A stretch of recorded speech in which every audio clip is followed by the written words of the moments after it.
আসসালামু আলাইকুম viewers, welcome back to সালসাবির Mustari kitchen.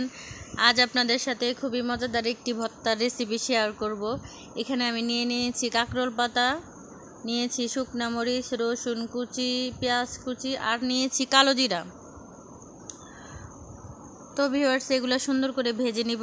চুলায় একটা কড়াই বসিয়ে দিয়েছি একটু তেল, অল্প অল্প তেলেই ভাজবো। এখন শুকনা মরিচগুলো আগে ভেজে নিচ্ছি। এখন হচ্ছে আপনার কাঁকরোল পাতাগুলো ভেজে নিব হালকা করে আর কি, টালা যেটারে বলে আর কি। তো আমি একটু তেল দিয়েই করতেছি, কারণ এই ভর্তাটা এইভাবে করলে খুবই মজা হয়, এর জন্য। তো এগুলো আমি উঠিয়ে নিলাম। এখন আবার পেঁয়াজ আর রসুনটা ভেজে নিব। তো ভাজতে ভাজতে একটু ভাজা হলেই আমি কালো জিরাগুলো সুন্দর করে পরিষ্কার করে ধুয়ে দিয়ে দিচ্ছি। এই যে দেখুন ভিউয়ার্স, আমি দিয়ে দিয়েছি।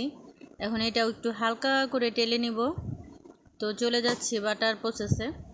এখন আমি সুন্দর করে বেটে নিব, লবণ দিয়েছি। এই তো বাটা হলেই ভর্তা হয়ে যাবে, খুবই অল্প সময়ে বানানো যায়।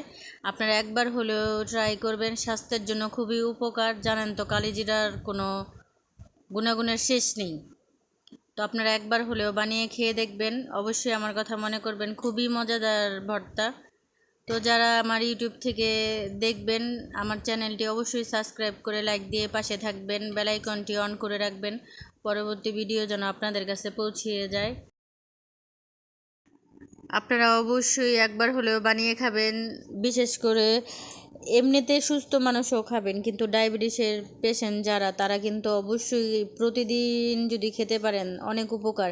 কাঁকরোল পাতা এবং কালো জিরা স্বাস্থ্যের জন্য খুবই উপকার। তো গরম ভাতের সাথে একটা ভর্তা নিয়ে 1 প্লেট ভাত খাওয়া যায়। তো আজকের মতো এখানেই বিদায় নিচ্ছি। আল্লাহ হাফেজ।